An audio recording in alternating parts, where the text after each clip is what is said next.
One more college try. Right. I am on 3 balls, 2 strikes. Let's try this one more swing.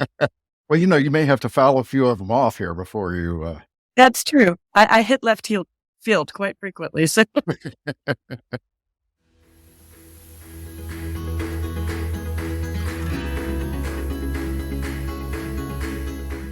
Welcome to Behind the Swipe.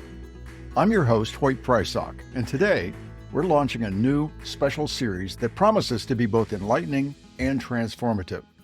We're calling it Julie's Journey, a Behind the Swipe dating makeover. Over the course of the next few months and in real time, we're going behind the scenes in one woman's journey into the waters of online dating. Today's episode, Pregaming. Joining us today is one of my favorite and most insightful guests, Cindy Hopper. Cindy is a counselor and therapist here in Atlanta who, at our request, has personally coached Julie, much as she would in her professional capacity. Together, we'll delve into the emotional and practical facets of re-entering the dating world.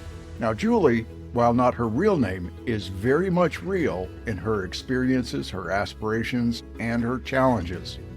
She's a vibrant, mid-50s single mom and a professional who's stepping back into the dating scene with a new perspective, and she's bravely sharing that journey with us. Today, Cindy and I will explore a range of topics, from the importance of self-awareness to authenticity in online dating, to practical advice on creating a compelling dating profile. We'll discuss the psychological aspects of dating, like understanding personal patterns and the impact of past relationships on present dating behavior.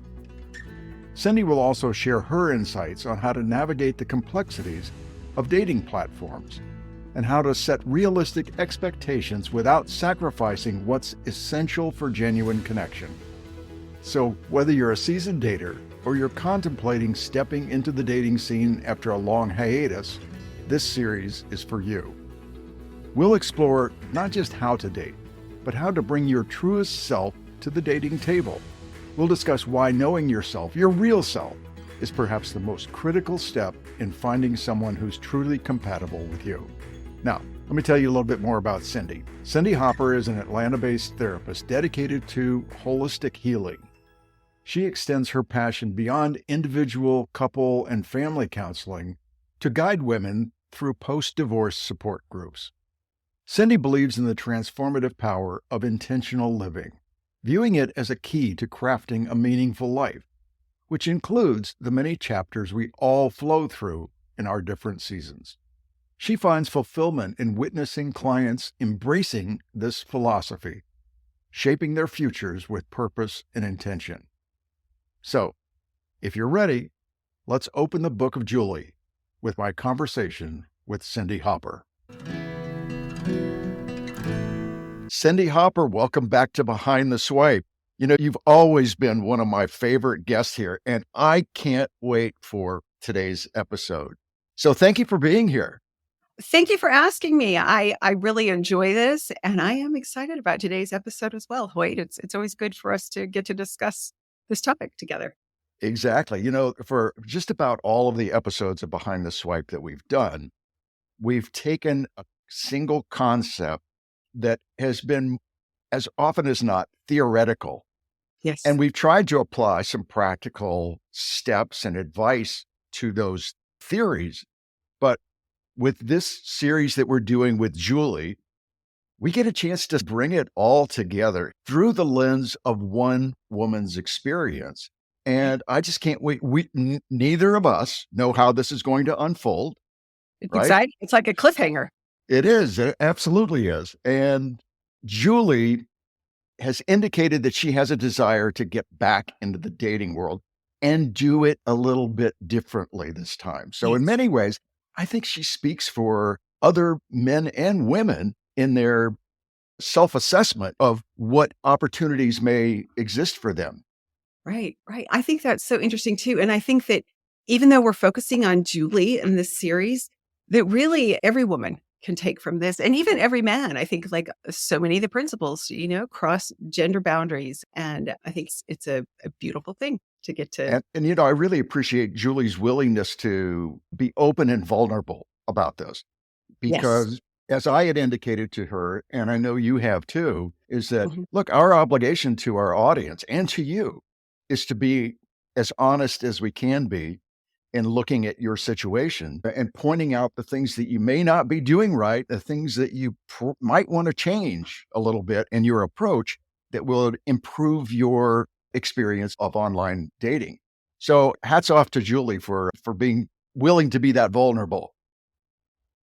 I think that's such a good point. She was very vulnerable with me, and I did really an assessment that I would do with a client, and she was willing to work with me on that because it's so important to know why we chose patterns in the past in order to get something different. And it all goes back to, childhood attachment and attachment relationships. And she was very willing to talk about her history. I say we don't have to go digging in the past for problems because the problems of the past show up in the present and they Ooh, show up in our relationships.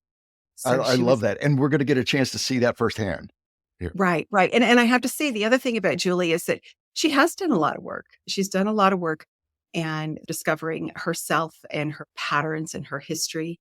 And that is so valuable. One of the things that I think is so important is to do some work with a therapist or a coach and kind of really figure out who you are in this whole process because we can say we're looking for a laundry list, but really we're looking for similar values. And if we don't know our own values, that gets a little confusing. We can focus on the superficial and then be disappointed. That is so true. And it's so easy in the inherent superficiality of most of these dating sites to fall into that. Oh, what is expected of me rather than what is authentic for me. Yes. Yes. And we talk about that we want honesty. And I know that was important to Julie. And I think more of what she was saying was authenticity that she wanted and transparency. And I think that as we enter this, a lot of people criticize online dating because it's just all so visual. And I think, well, what is it when we meet someone in person? It's visual. So online dating is visual and also written, Uh so huh. we have not only like the visual package. So I think of it as and I'm hesitant to say this but it was kind of what kept coming to my mind when I was online dating was that I'm a commodity. And I think especially at a certain age, you realize you're a package with this whole life. And if we look at marketing, we're marketing ourselves, and there are three P's in marketing.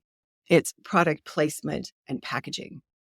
And I mean, think about that when we're creating our profile, product Oh, placement and packaging. let's absolutely get into that. But before we do, let's hear from Julie because the audience has not been exposed to who she is yet. And no better way to do it than just with a few of these snippets of conversation that I had with Julie. So let's Yeah. listen to her introduction.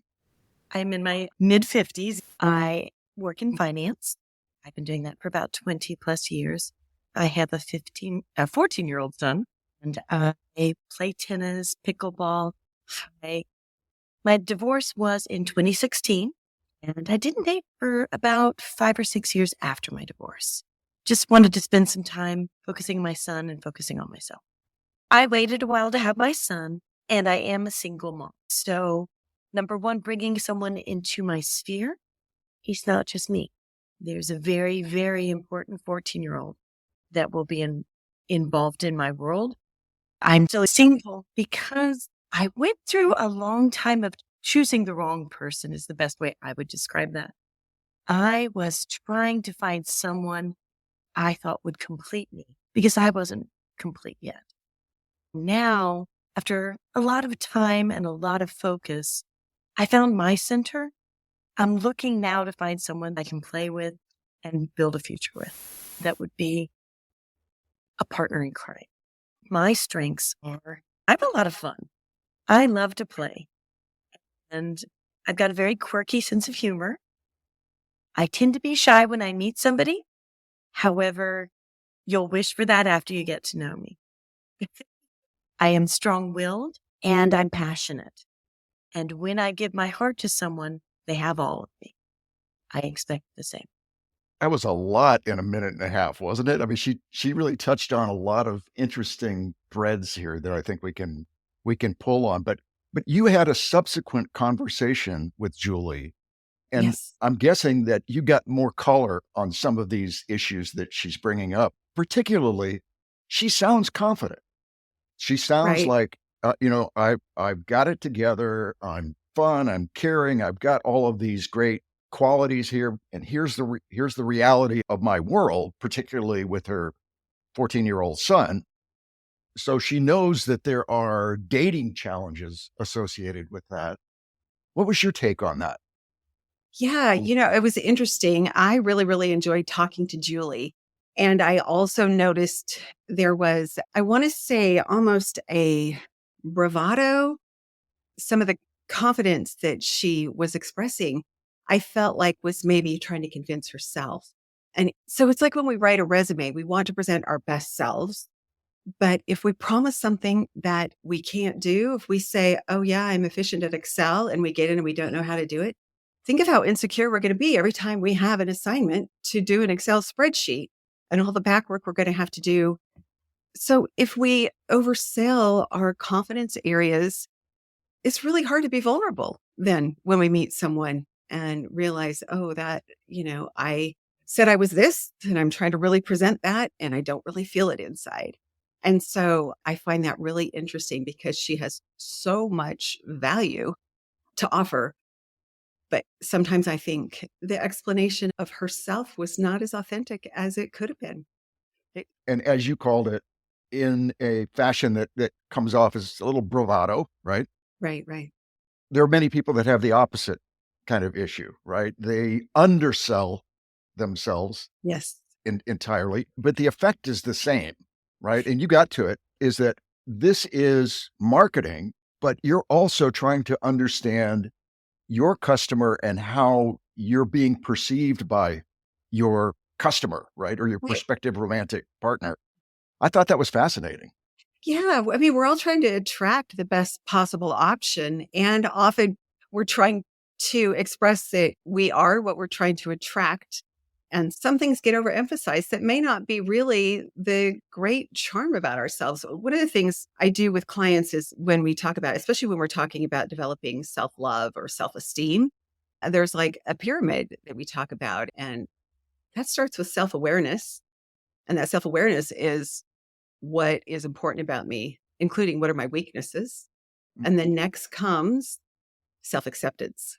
Okay, these are my strengths, these are my weaknesses. I'm going to accept my weaknesses. Know that I can work on them, but some of them are just, going to be always a part of me. And until we've done that awareness and that acceptance, we don't develop the self esteem and the self love that we're looking for. I Well, I think that's remember really, in listening to Julie's backstory, having not the kind of success when she was online dating that she wanted to have.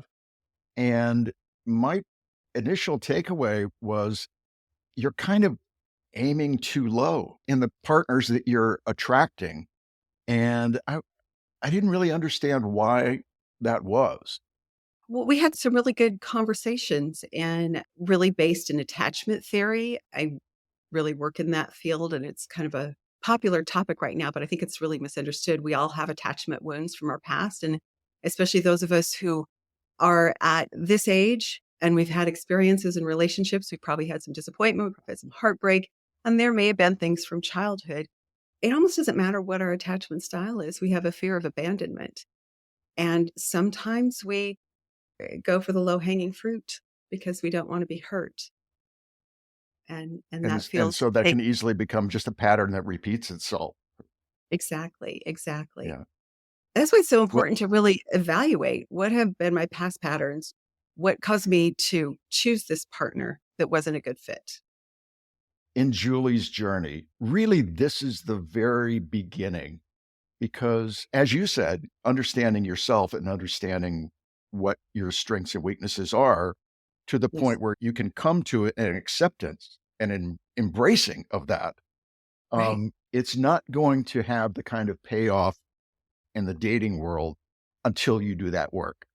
So this is pre-gaming essentially for Julie. Pre-gaming. Yes. Yeah. And it doesn't matter whether it's online dating or other forms of dating and meeting people and meeting friends, honestly. It's the same concept. Understanding ourselves and accepting ourselves, we get to Uh-huh. present our best self. I got the sense that Julie was very much open to really any kind of advice that would give her a better experience here. But I have a little clip of a conversation that we had with her talking about what her experience and expectations are and her attitude toward this process that we're embarking on. Great, great. Let's hear it. I am most definitely eagerly embracing the idea of coaching and learning. I have been on multiple different sites and I've been on a lot of dates. I've met some people, but it's been a mixed bag experience. You don't know what you don't know. And I have a feeling that my eyes are going to be very opened to a lot of things that I haven't seen. In this round of dating, I'm looking for honesty and trust, the ability to be better at seeing someone before I'm further down the line. I think that I have spent a long time not seeing myself. And so as I've spent years alone and building the person that I am, I'm still using traits that may be from the past. So I'd like to embrace the future and see how this person moves forward. So that's great. That's very encouraging. Yes, it really is. I love Julie's openness to understanding herself. And like I say, the vulnerability, even in our sessions that I had with her, was really touching that she was willing to go there. So, Cindy, let's talk about embracing and owning both your strengths and your weaknesses as part of this process.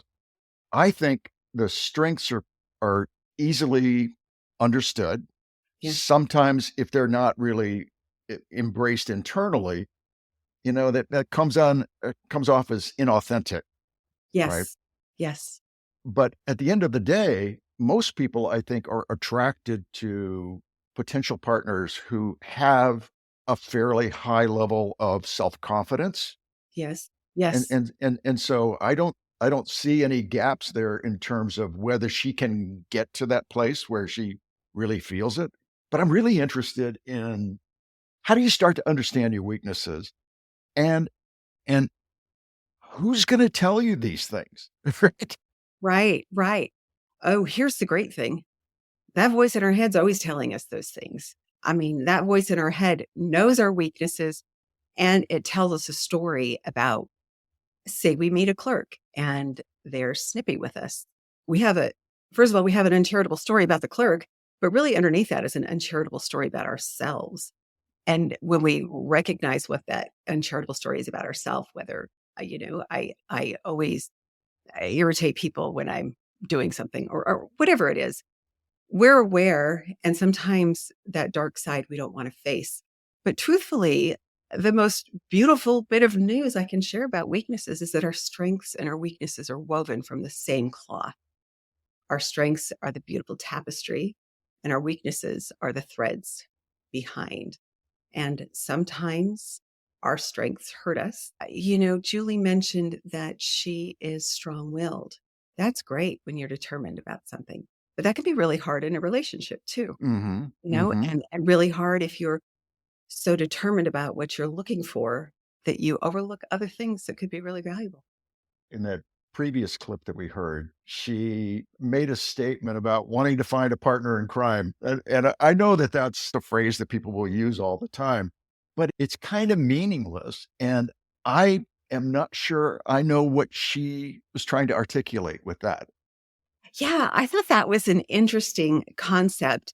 And in talking to her, what she really wants is someone who's spontaneous and is willing to try different activities. She talked about going to festivals and also going to fancy events and reading and the simplicity of just being together. And partner in crime, I think means someone that she could have fun with. Yeah. And we all want that. So how do we express that? I've heard men say, a woman always says she loves to laugh on a profile. Well, who doesn't love to laugh? What does that mean? or you're looking for a sense of humor. What does that mean? It's different for different people. One thing that she told me was that she loves dad jokes. And I thought, well, that's really interesting because that means that kind of humor is different than someone who wants really sort of, gallows humor about things and sees things funny, Uh-huh. even morbid. And I think a really good way to put that on your profile is to think about, how am I going to present that? How am I going to say I want a sense of humor? Well, you got to be humorous. And maybe something she could do, which we talked about, was to put on her profile, send me your best dad joke. Uh-huh. Gives you a conversation and engaging. And it also says, without saying, I want something humorous, that she's humorous and that she likes to laugh. So I think recognize that some of the things are cliche, whether it's wanting someone who's fun and funny, or wanting a partner in crime is really maybe wanting someone who likes to try different things or be spontaneous. Because otherwise it's in the category of, I like walks on the beach, right? That kind of thing. Right. Exactly. Exactly. Of course, who doesn't like walks on the beach, right? Right. Well, he doesn't like sand, maybe, but I don't think that would be something that would make someone swipe right or left, walks on Yeah. the beach. So help me contextualize, Cindy, this challenge of facing your own, what you understand to be weaknesses, what you internally understand or believe to be a Right. weakness, Right. and getting okay with that to the point where you don't feel like you have to either hide it, Right. or you don't feel like you have to overcompensate for that Right. somehow. For example, if you're carrying an extra 15 or 20 pounds on you, right? Right. Right. Part of that voice in your head is going to say, nobody's going to want me, right? Right. Mm. Exactly. But, Exactly. but somebody will, somebody does want you, and probably Right. just the way you are. Exactly. Exactly. I think those things mean so much more to us when we start putting ourselves out there and marketing ourselves and we see our weaknesses. And yet accepting that we all come in different shapes and sizes and are beautiful and are accepted. I think the weaknesses sometimes come from a voice in our past telling us that's not okay. Like, did we have a mom who was critical of us and wanted to, make sure we didn't, show our arms? Mm, And so we have that voice like, this isn't acceptable. And yet maybe our mom forgot to tell us how beautiful our smile is, or our waist, or, other parts about us that are beautiful. So really taking a look at yourself and saying, this is what I have to offer. And some of these weaknesses have protected me in the past. uh-huh. At times, our weaknesses, when we really examine what they provide us, I don't believe people have parts of themselves that are harmful unless they've provided a protection of some sort, what benefit they've offered. Once we can understand the benefit of a weakness, we can decide if it's really serving us and then really come to accept ourselves. We can accept our weaknesses, and it doesn't mean that we don't work on them, right? Mm-hmm. Mm-hmm. But we don't have to be something we're not. Well, part of the makeover process in preparing your marketing brochure, right, Yes. Yes. is making sure that you are authentically putting your best foot forward. And if, for example, nobody taught you how to do your hair, right? If that Right. was just not part of your world, or the thing that came up for me when you were just talking about that was, boy, yes, there are all these voices from childhood that are probably in there telling you why you're not good enough. But for many people who have been in a long-term relationship, you're getting some negative voices that are from a former spouse, right? Right. Right. That you have internalized because you don't really have any choice. I Right. mean, you haven't really looked at, is there a basis in reality for that? That's such an important component that we look at. And it's a big part of my work as a therapist is we challenge those thoughts. Like, is that thought true? And is it helping or hurting me? Hmm. And how can I argue that thought? What evidence do I have that that thought is true? What do I want to do about that thought? Whose voice is it? So Julie also talked about her earlier dating experience, and I'd like to listen to some of this, and let's talk about diagnosing, if we can, what she was doing right or wrong in those kind of situations? When you are always using the same tool, sometimes you outgrow it. Not everything needs a hammer.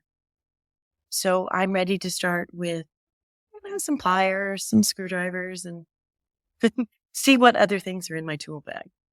I love the jigsaw. I have been on Tinder. I have been on Bumble, and I've been on OkCupid. One of the things I liked about OkCupid was the ability to answer a lot of questions and see how much someone meshed with you. Sometimes the quality of the people weren't what I was looking. Tinder was probably the biggest quantity of people, but you had to do a lot of swiping.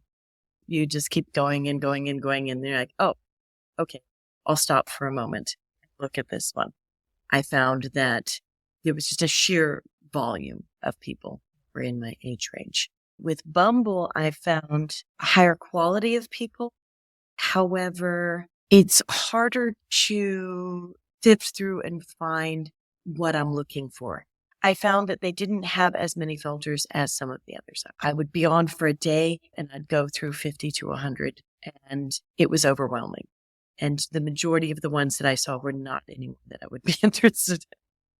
I did try the League. However, there were not a lot of subscribers in the city that I live.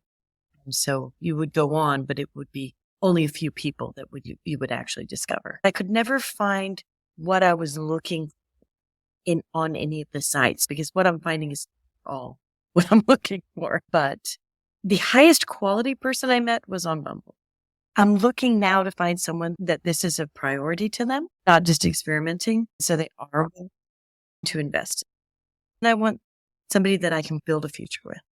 I am open to Bumble because it gives me the opportunity to speak first. And I do like having the empowerment. So I want to explore her expectation setting around this, because she doesn't want to recreate the experiences that she's had in the past. She wants a different experience here. And it seems to me, Cindy, that a lot of this has to do with expectations. Is your assessment that maybe she was putting too much into the expectations of what was going to come out? 100%. And we talked about that. And she was so open to reconsidering. So when you have such a volume of people who are interested, it is hard to sift through it all. But, as we've said before, it takes time. But what is worth doing that doesn't take time, right? What is worth having take time. And so some of the things that would have caused her to swipe left, she was missing out on. One of the things in particular, and I've talked to a lot of women and realized myself that you don't have to swipe left on a guy that's got a fish picture. So something about men in their 50s, a lot of them 40s and 50s, have a lot of fish pictures in their profile. And what I came to realize was, oh, they're not the selfie generation. They don't have pictures of themselves. They're not sitting there snapping a bunch of pictures of themselves. And they have a picture that their friends took of them when they were out fishing. And look at this fish I caught. And I'm smiling, right? Right, and smiling. And we can tell ourselves, another fish picture, or we can tell ourselves, well, that's a guy who would benefit from a professional photographer and also isn't so into selfies. I think maybe an easier barometer is the guy shirtless in a bathroom mirror with the toilet seat open behind him. Sure. And that's, that's fine for some people. But we talked a lot about what things that she had decided were not okay. And one of them was someone who doesn't have kids because they wouldn't understand parenting. And we sort of revisited that, whether that's a reality or not. And realized that it may not be a reality. That may not be worth swiping left. So the good news is she realized that some of her things that she was dismissing potential partners over didn't have to be dismissals. The bad thing is that didn't help her narrow down the 100 profiles. Yeah. I think it's so much more important to have a phone conversation. You learn so much more by actually meeting someone in person. And we talked about that and how she can kind of tell when you meet someone. And there's just an energy we exude and a way of bantering that's different than the online banter. I always advise people to meet someone right away, someone that has some potential. Don't spend more than a couple of messages or a couple of days. Say, let's meet for an hour. I've got an hour for coffee. Meet me here. And then you can say, okay, is this someone I want to continue to chat with? Is this someone I would be friends with? Well, Not and you is this learn so my much partner? more. You learn so much more in person than you could ever learn from a Yes. profile, right? Yeah. Yeah. Somebody might be just a whiz at putting their marketing brochure together, but the Exactly. product doesn't support the brochure, right? Yeah. And then you oversell and you have returns. No one Yeah, wants that. and it works the other way too, right? Exactly. Yeah. Exactly. If we don't put some parts out there about ourselves. I think when people consider online dating, they think that's meeting your partner, but really that's just introductions. If we all could walk around in the world with a bracelet that says, single and looking for a partner, single and looking for a hookup, Uh-huh. it would be so much easier because we could see that. So what we get when we're online is a plethora of people who are looking for someone, whether it's a hookup or just casual dating or a partner. And so when we read their profile, that's just an opportunity to decide, do I want to meet this person and see if we'd be friends? Not, oh, this person doesn't have kids, so they won't be the partner for me. Uh-huh. Yeah. Well, it's interesting, isn't it, Cindy, that maybe the best approach is this hybrid of two things. One is that widen the net Widen the net. and and be more selective. You can do both of those things, right? Oh, exactly. I love that idea. And I think that if we're not willing to put out a net that's going to cast wide, we're going to miss some opportunities. Now, and one thing she said was she talked about the league was there weren't as many people in her area. And I think we have to be aware that different dating sites might be stronger in one area. When I was dating, Coffee Meets Bagel was pretty new. But in our part of the world, there weren't a lot of people on that. Uh-huh. But I met some quality people, and so someone new to dating online, and depending on where they're located, may want to try a few all at the same time. There's nothing wrong with that. Having more than one profile up there to see what is providing, as Julie said, quality matches in your area. Right, because I mean, one site might be just the perfect site for you if you were living in New York City, but Right. if you're in Topeka, Kansas, it's something completely different. I mean, I don't know what it would be in Topeka, Kansas, but Right. It's something. but something. There are gonna be some people there that you're gonna resonate with, and that's good, and, a lot of people are afraid to try Tinder because they say it's a hookup match site, but you just put on your profile, "I'm not here for a hookup." I did Tinder for a while, and that's what I did, and I met people who were also not looking for a hookup, and that's okay, Yeah, I you can mean, tr people choose the sites for a lot of reasons, and chief among them tends to be what somebody recommended to you, right? Or what you've Right. read about.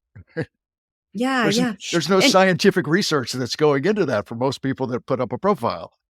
exactly, and they're always changing and adjusting. I mean, a good dating site knows that, you adjust according to the market and what's working. One thing I did like about Bumble, and Julie mentioned this, was that the woman gets to decide if she's going to reach out.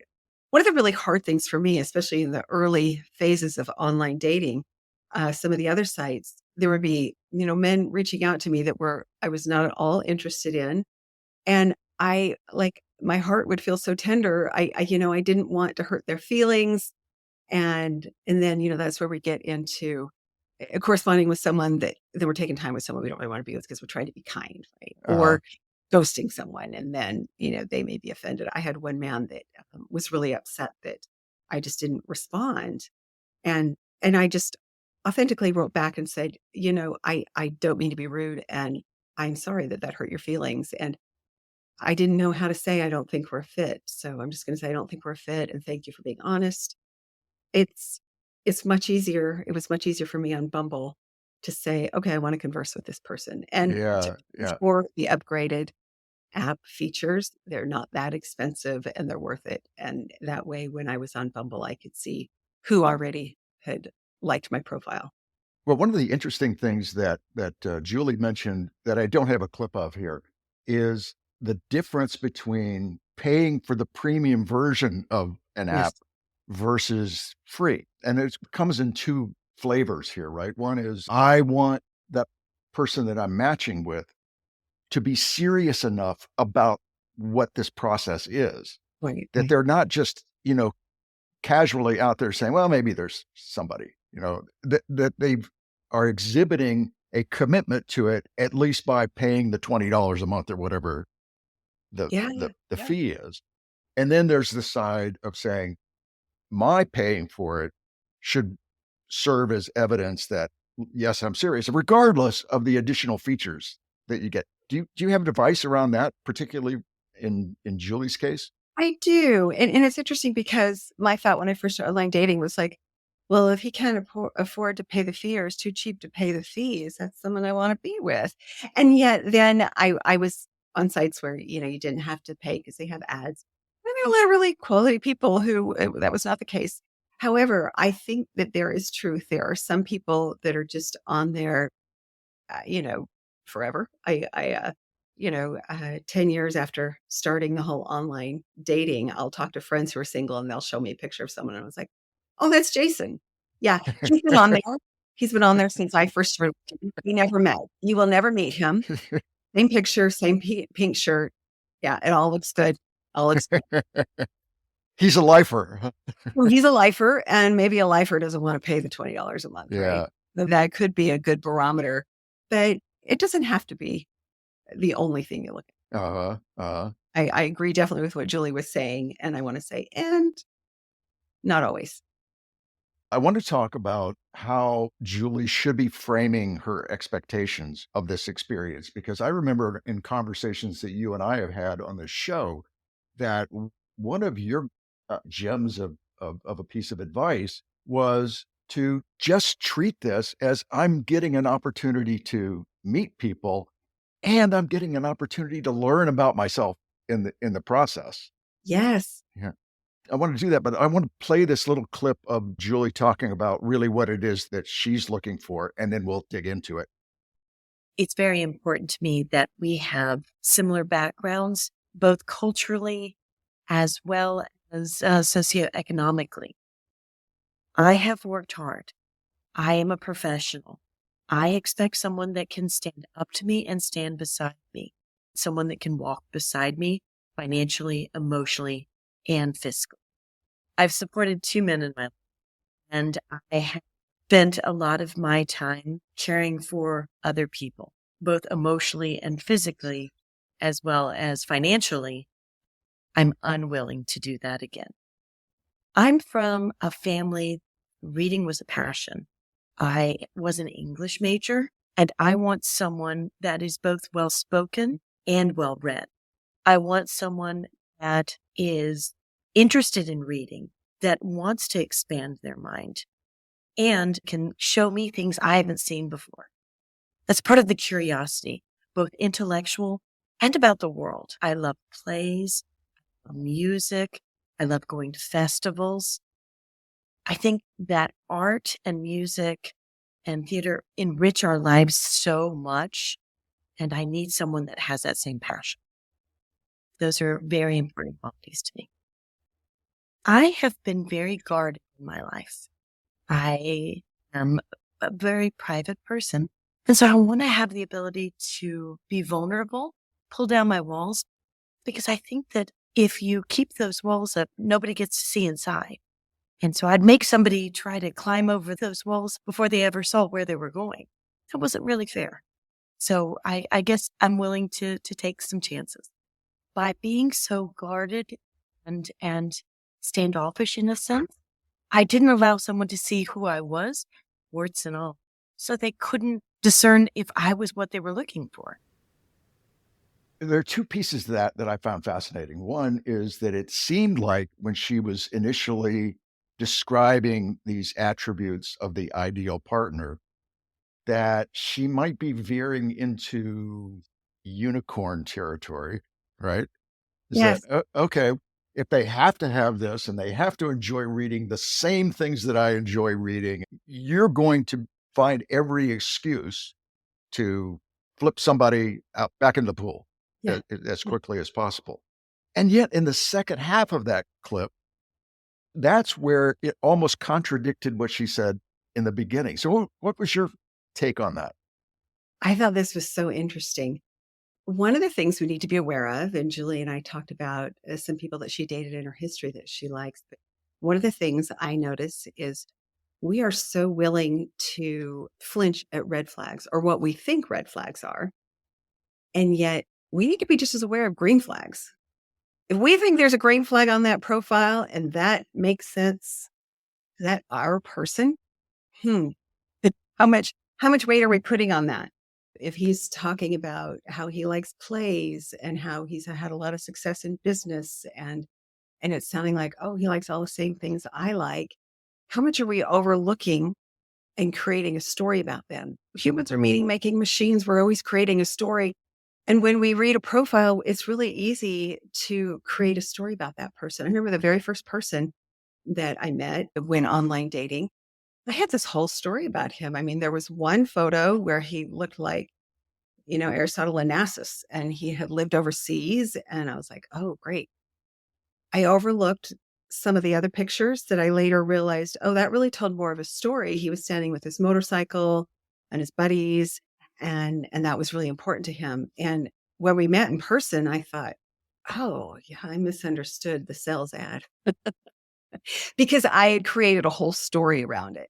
So we'll see a green flag and we create a whole story that may not be the real person. Uh huh. And we will possibly date them and give a lot of time to them before we really realize, oh, wait, that's not who I thought it was. So I say beware of green flags too.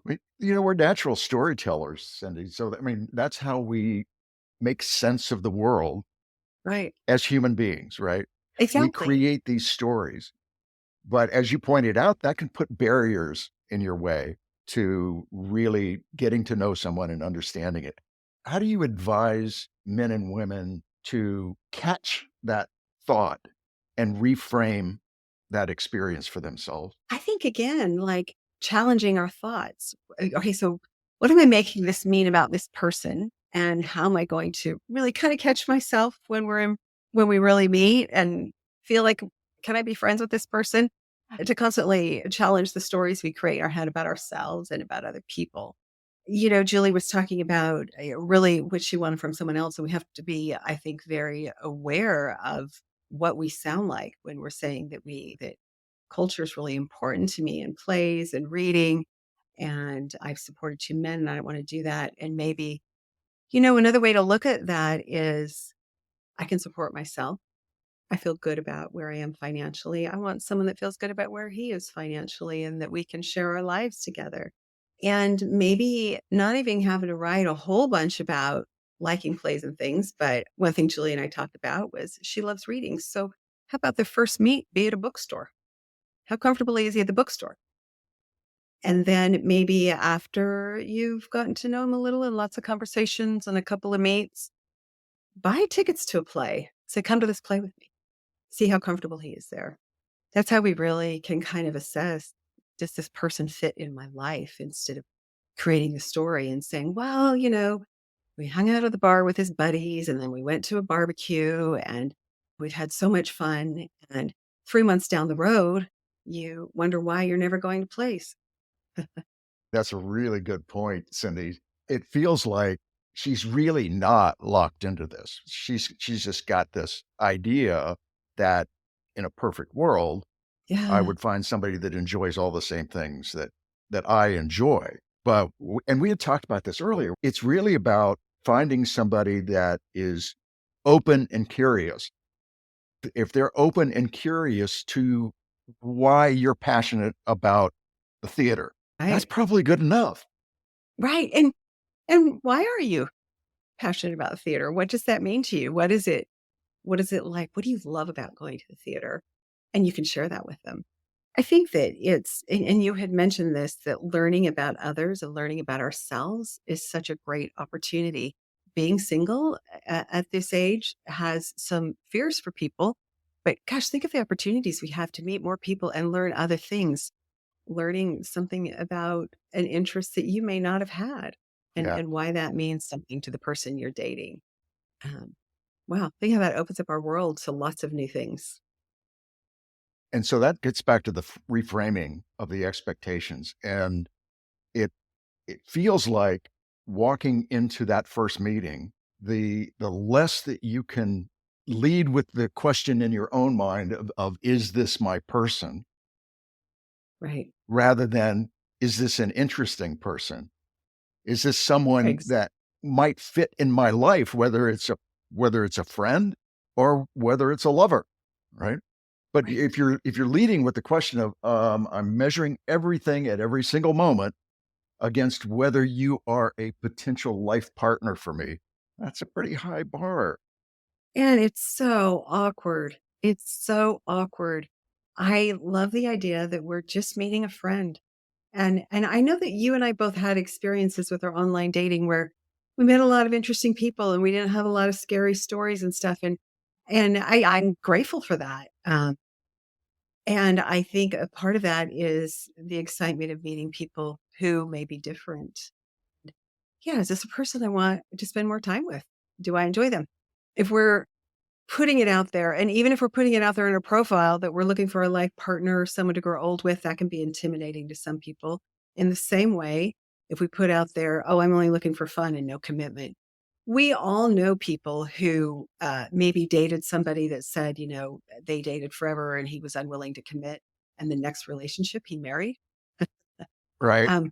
Someone who may think that they're only dating to have a good time may find that they feel differently when there's someone that they really grow to care about. Um, Again, having too many filters as we're swiping is really hard. Having an open mind to meeting people and learning about people is so much more valuable at this stage of the game.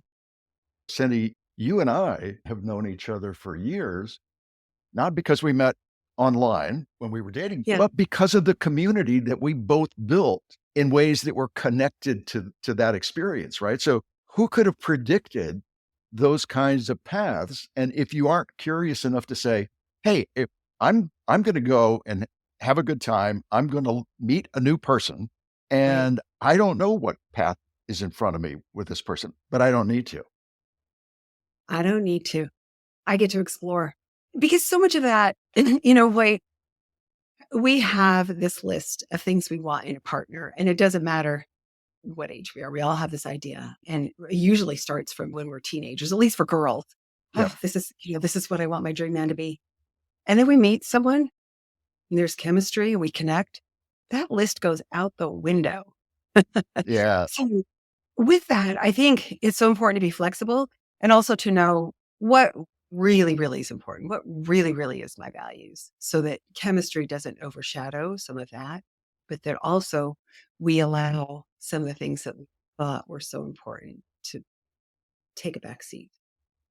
And that gets back to the whole idea of looking at this experience of online dating as a way to get to know yourself better.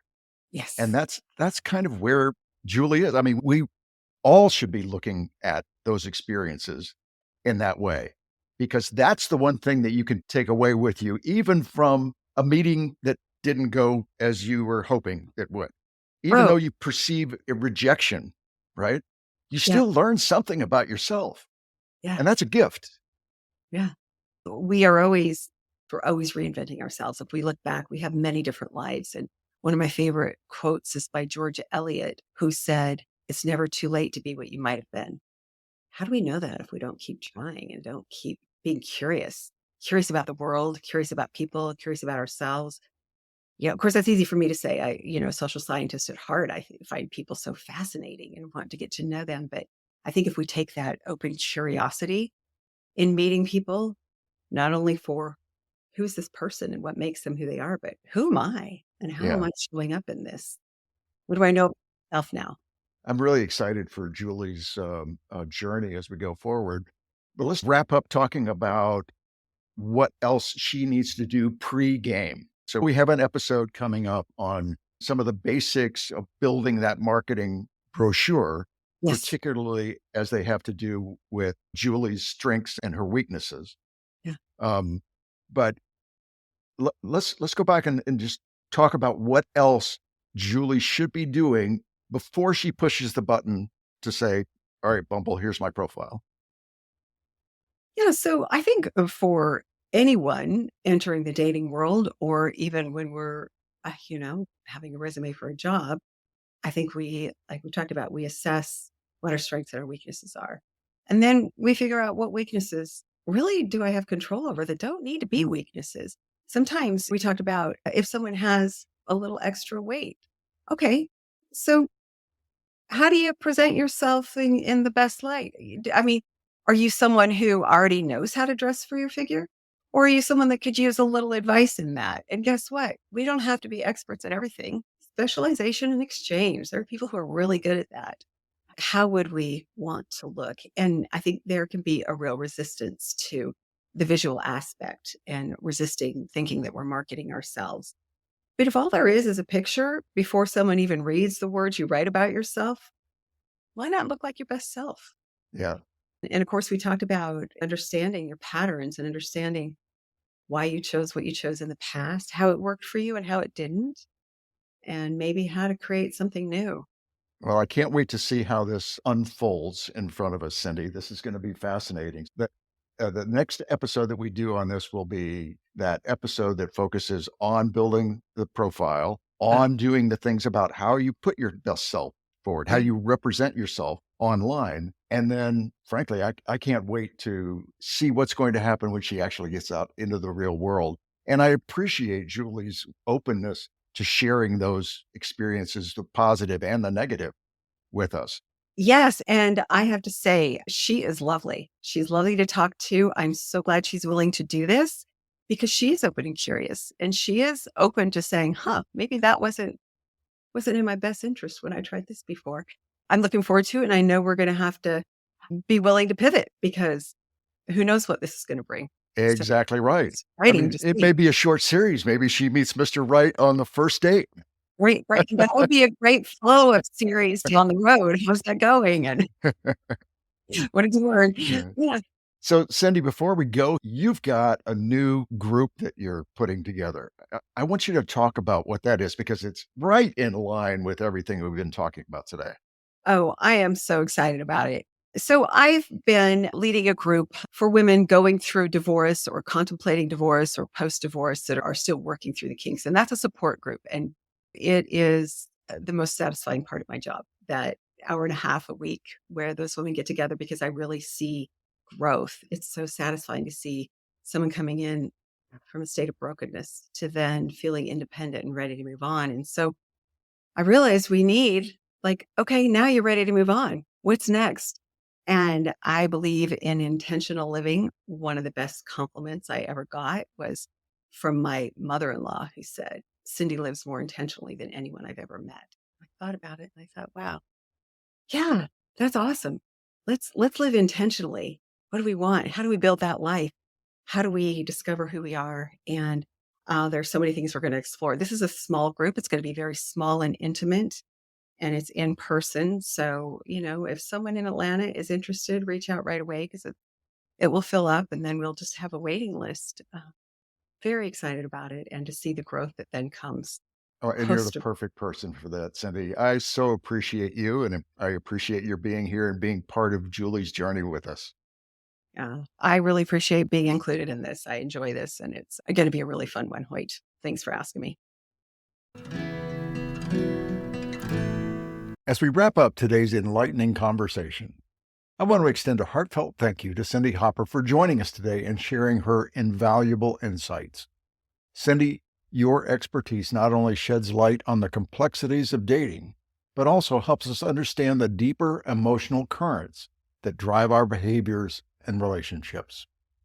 Today, we delved into the art of pre-gaming your dating profile, the importance of self-awareness, and the psychological underpinnings that can shape our dating experiences. We've started to unpack the layers of what makes online dating both a challenge and a thrilling opportunity for personal growth.